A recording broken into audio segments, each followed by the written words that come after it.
Hi, I'm Ali Porti, fashion and lifestyle journalist and editor of Zayla magazine. I've always been interested in biographies and in the stories of people's lives, basically listening to what stirs their souls. Welcome to the soulful side of life, where I let you in on some of my conversations with inspiring people from around the world in fashion, faith, entertainment, music, and entrepreneurship. These are conversations that stir the soul about people's journeys, about the ups and downs of life, and how they have overcome certain situations.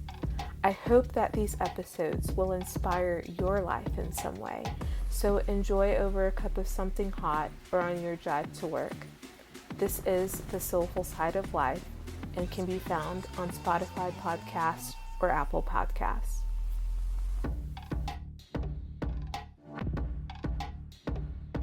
So you're going to like this podcast episode with Whitney Anne Adams, a costume designer who has designed and worked on so many internationally acclaimed films, several of which have been featured at Sundance, Cannes, South by Southwest, Toronto, and the Tribeca Film Festival. Whitney is first and foremost a lover of cinema.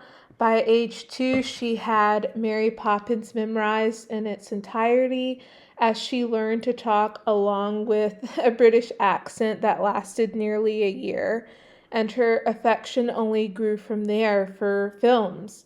When she's not working, she's watching 4 to 5 films a week.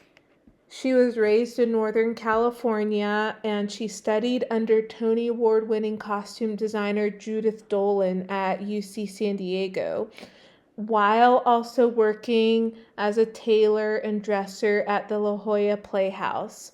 After completing her degree, she moved to New York City, working as a first-hand and tailor at Carelli Costumes. I feel that I've butchered the name, but Whitney calls it out in the episode where you can get it correctly.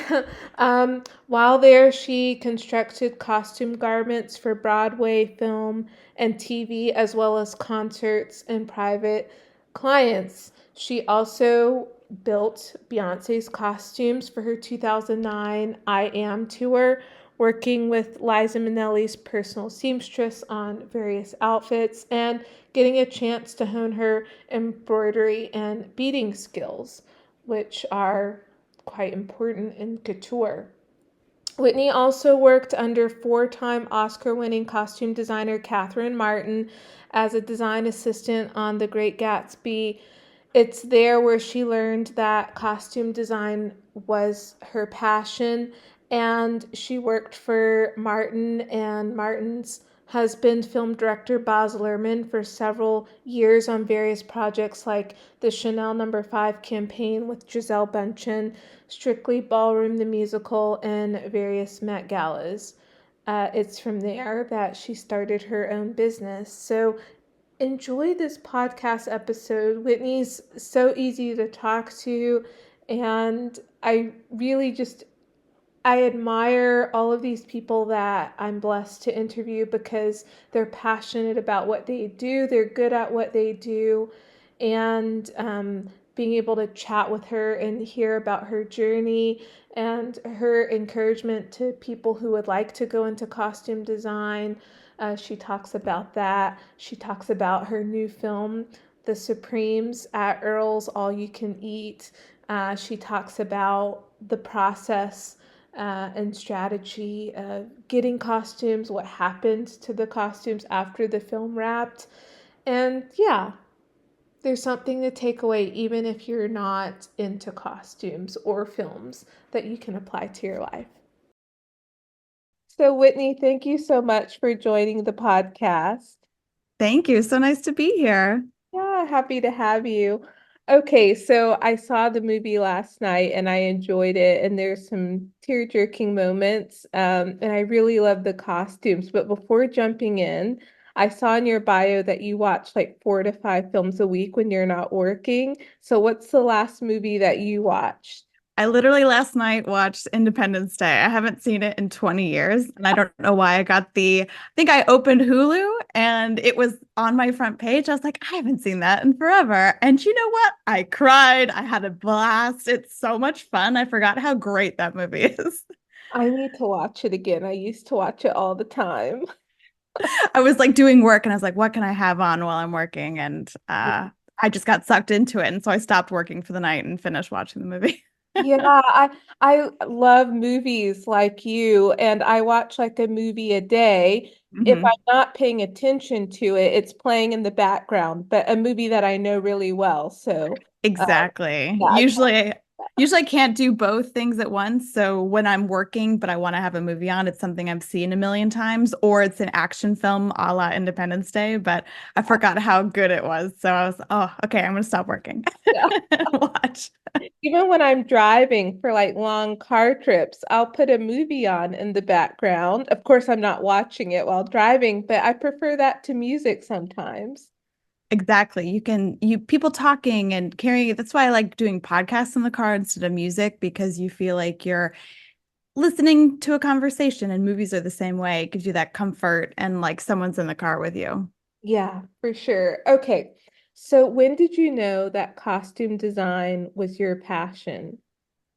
I think it was 3 weeks into college. I had started college as a pre-med major. I was taking chemistry and calculus and not doing great. And then my one fun class was Intro to Theater Design. And I'd loved movies and theater my whole life, but didn't really think of it as a career path. And then 3 weeks into that class, I switched my major from pre-med to theater and I never looked back. Wow, and I'm sure you're happy.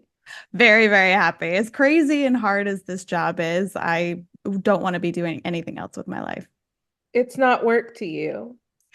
It's work, but it's also a joy. Like I love it and I'm exhausted by it, but it truly is there are those days that it doesn't feel like work at all. Yeah.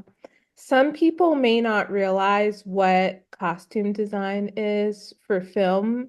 What would be your definition of the work that you do? I think for me, I like to think of it as in percentages. So I think the actual design part is maybe 5% of the job. The rest of it is people management, leadership, dealing with the schedule and logistics and being that team leader and guiding everyone forward, almost like being what's the caller on a crew team, basically barking out all the directions and making us get to the finish line. And so the design part is a huge part of it, but there's so much underneath the surface that goes on that I think people don't truly realize how much of a Herculean effort it is to get anything on camera. Yeah, and what are some of those behind the scenes that we may not realize?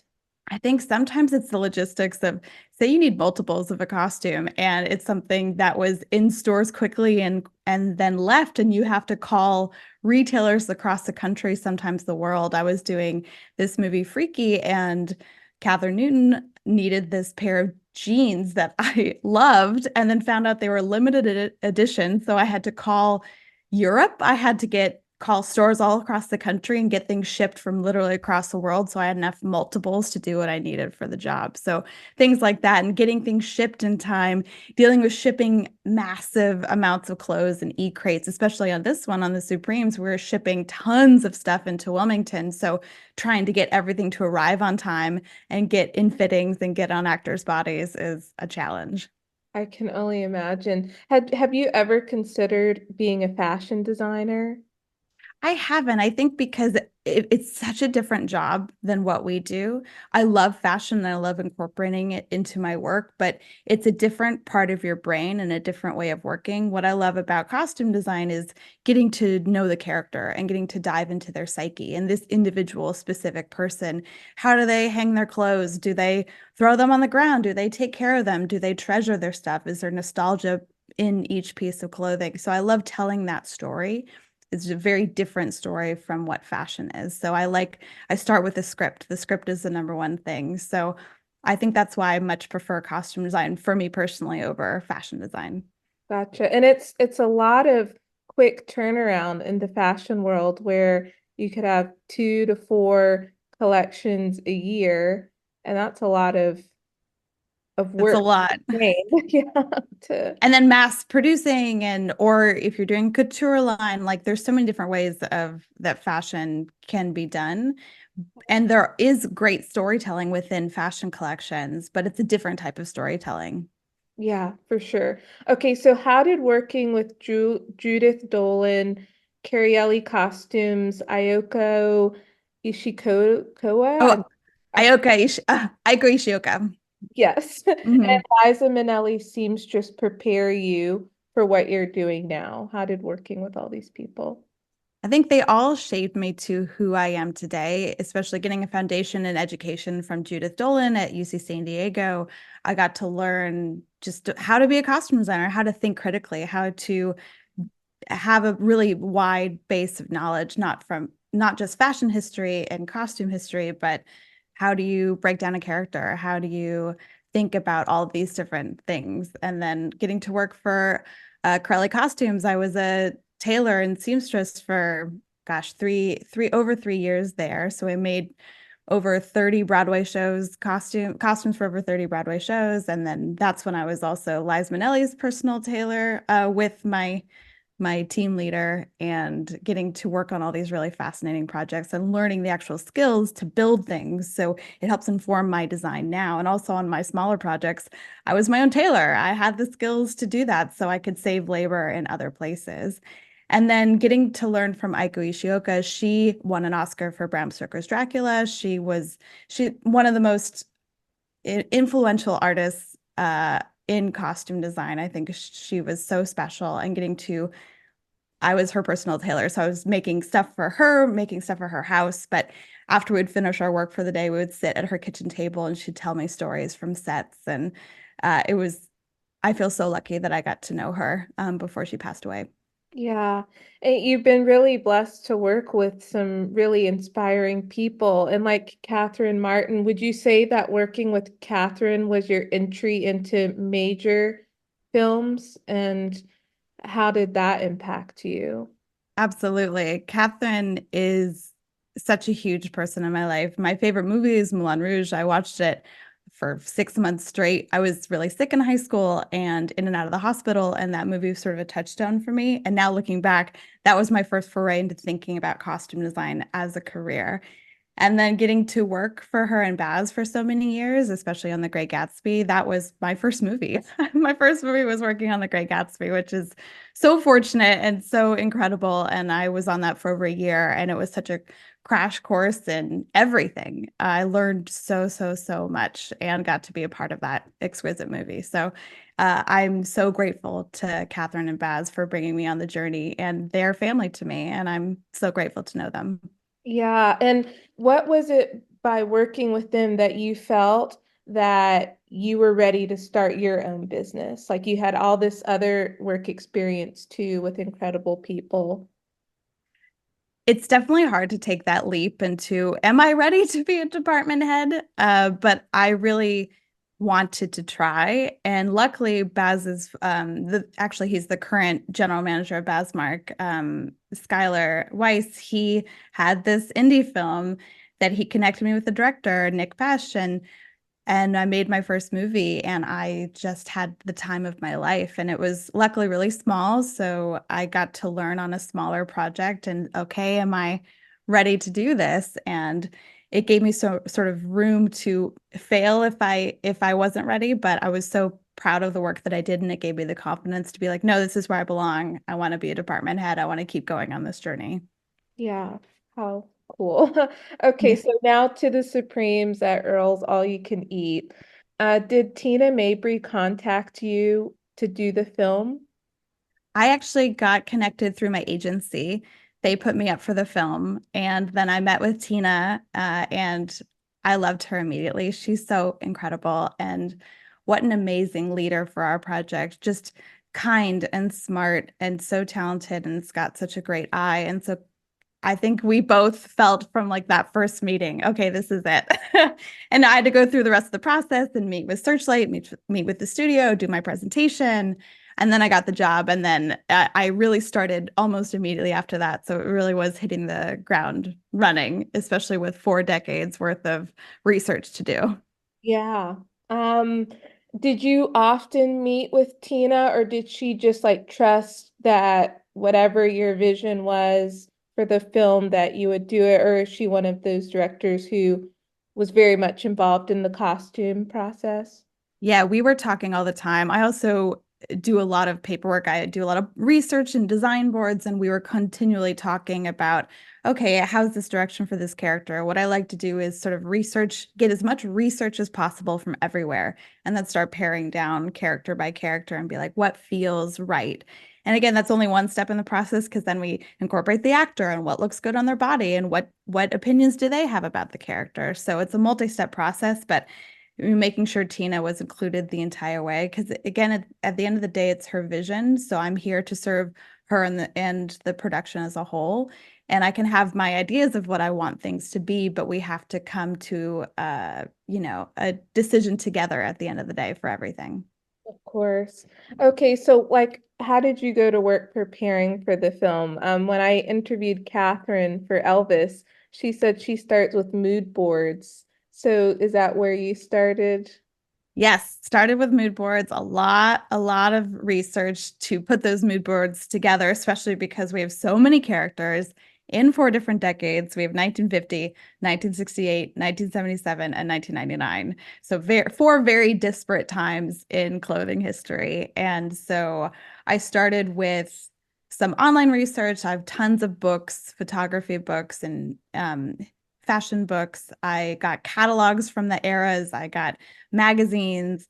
I got yearbooks from, it takes place in Indiana. So I got yearbooks from 1968, 67. So I had that contemporary research because you really want to find what real people looked like then, not just fashion spreads or, official photography. You want to find what real people are doing. So I love also Flickr. Tons of people have their family photos uploaded publicly on Flickr. So I do a deep, deep, deep dive across Flickr and found so many family photos of real families in 1968, in 1950, in 1977, and 99. So that was really helpful to see what real people looked like.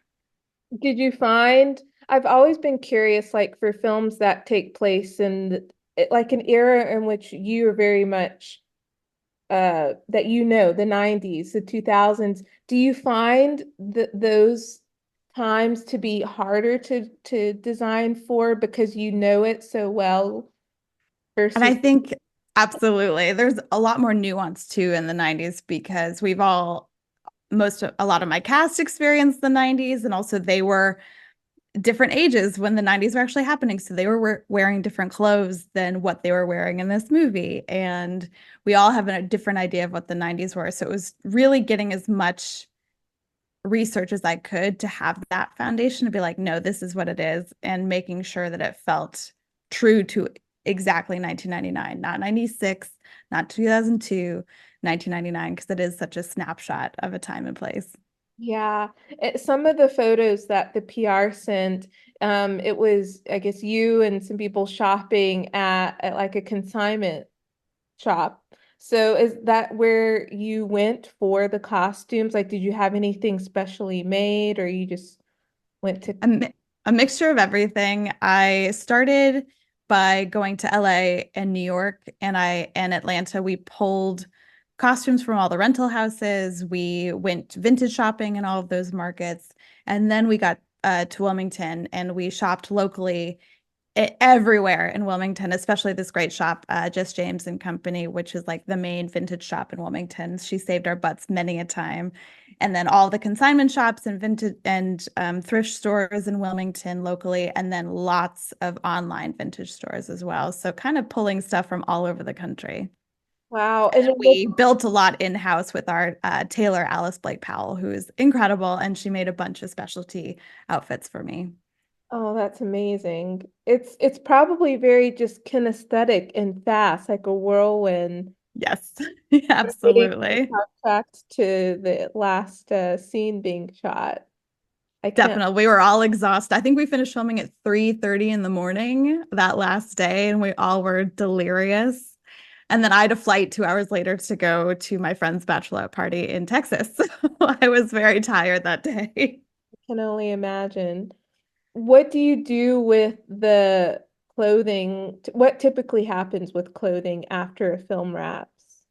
It really depends on the size of the project and what the studio wants to do. Usually, the studio keeps the principal characters of all the clothes that have been seen on camera, and they box all that up and they put it in storage until the movie is wrapped or like picture locked, actually.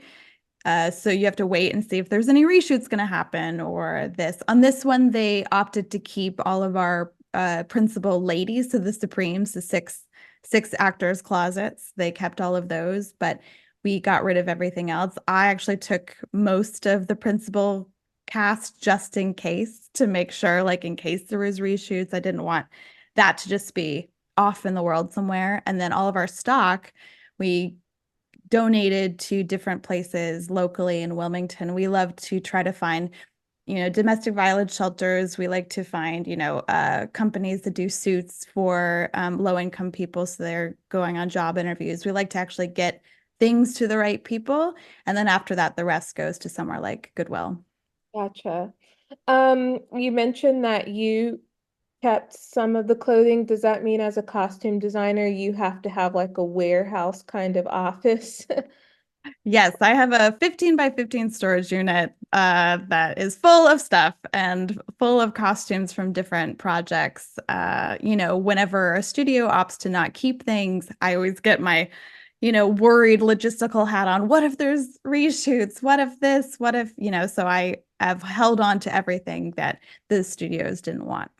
Wow. That's a lot of clothing to hang on to, but a lot of good memories.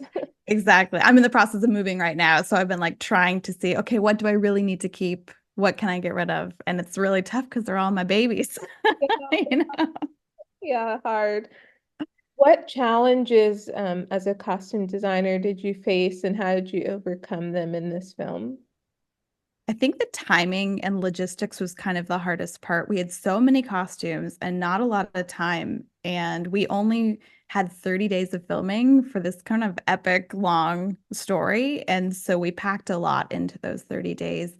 And I was also we were filming our younger cast first, and then we were fitting our adult cast second. So I was kind of doing double duty, having to go to a set to establish the younger characters' looks, and then running back to the office, and then having 3 hour long fittings with all of my adult actors, the adult versions. So it was me kind of being trying to be everywhere at once, and there was just not enough hours in the day. And I think there was 67 looks between our Supremes, just them. So that's a lot just with them. And then there's a million other characters across 4 decades. So I think just the scale of it was a lot all the time. It really was.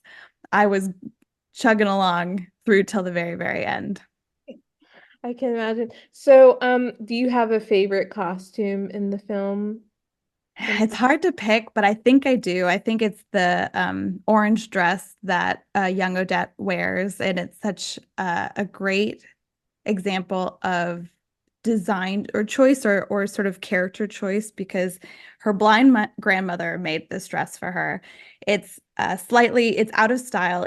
It's sort of a more matronly cut for that time for late 60s. And we purposely I had my tailor Alice make the seams a little bit wonky, like it was a blind grandmother sewed it herself. But it shows that Odette will do anything for her family. Like she loves that her grandmother made her this dress and she'll wear it with pride. She cares about her friends and family above anything else. And she's sort of the foundational anchor to the whole film. And so I really love that that dress showcased her love for her family.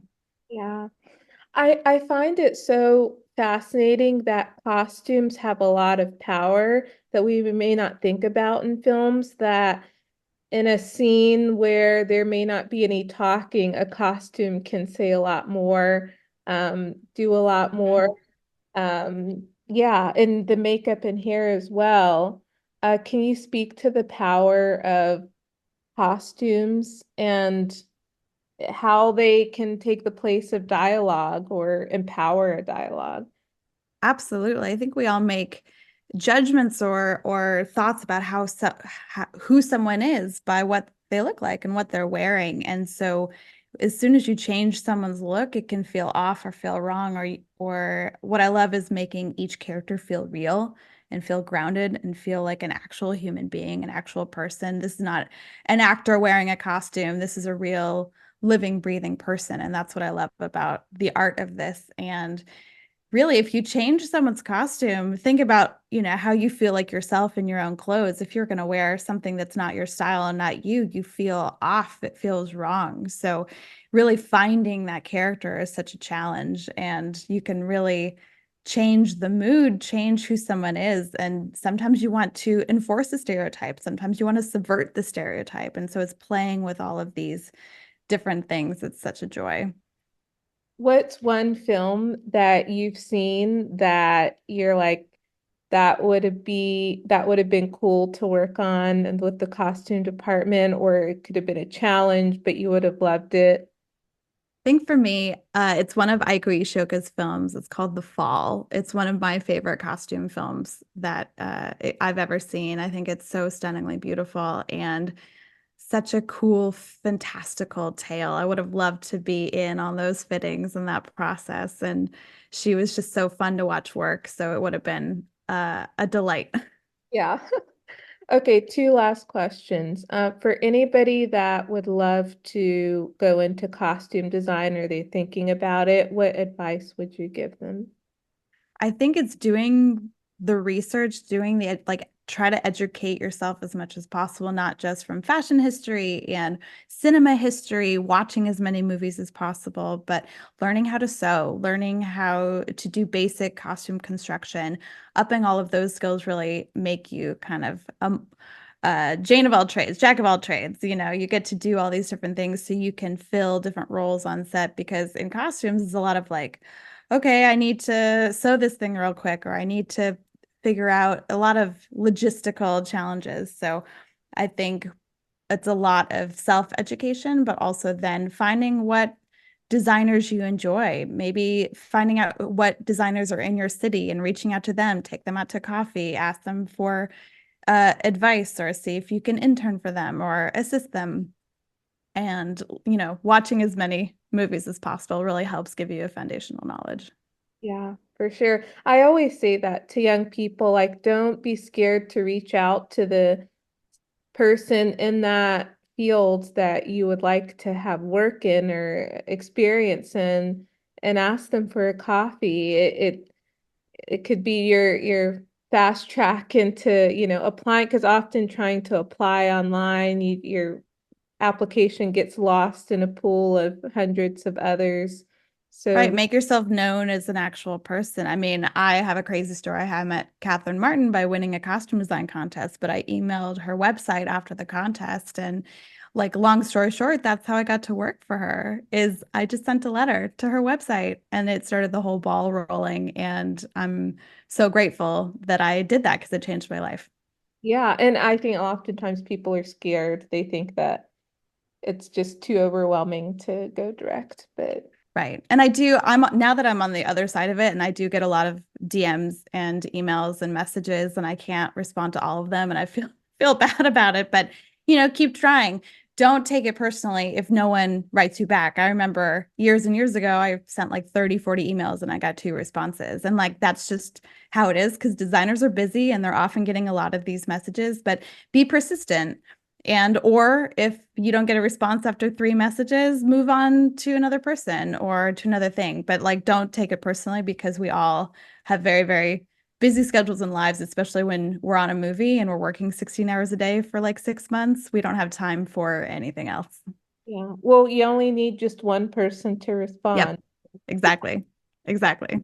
So the last question, taking a word from your bio or a sentence, where it says you like to advocate for the art that is costume design, as each costume defines the character and is an essential part of storytelling. So how did you advocate for the art of costume design in this film, defining each character in the art of storytelling? I think what I love about this is I'm such a huge piece of the puzzle. Like, we're all equally important on a film set. Everybody is. We all make it happened. It's honestly a miracle that a film gets made because it's so hard and so difficult. But I love my piece in the puzzle because we take up so much of the screen. You look on the screen, there's the actor and there's their costume, and they're in the beautiful production design. They're being shot by the DP, but we're such a large piece of that visual puzzle. So it's really important what we do. And I think for a long time,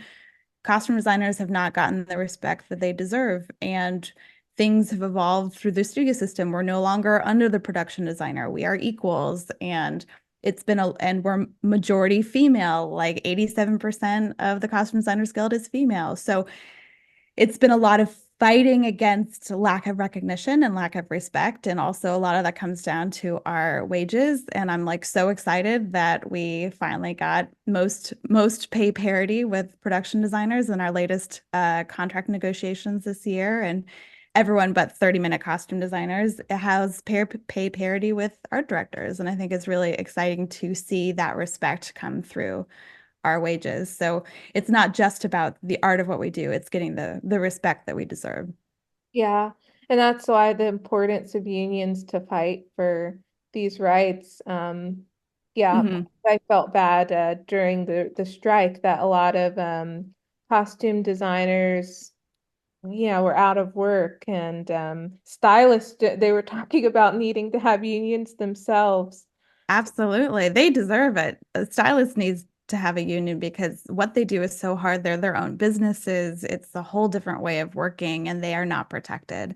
Yeah. And I love my union. I'm so grateful for my union. I'm such an advocate because unions really help us and save us. And I wouldn't have health insurance without them.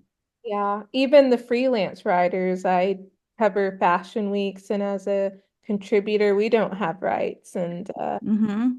it's hard. So it's good to have that kind of strength behind you. Absolutely. Whitney, thank you so much for joining the podcast. Your work is inspiring, and I enjoyed the film, and I was looking out at all the costumes, and you were able to hit the nail on the head with the different eras. Thank you so much. I hope that you enjoyed this podcast episode and that you have found a soulful connection to the conversation. God bless you, and until the next episode, go bless somebody else.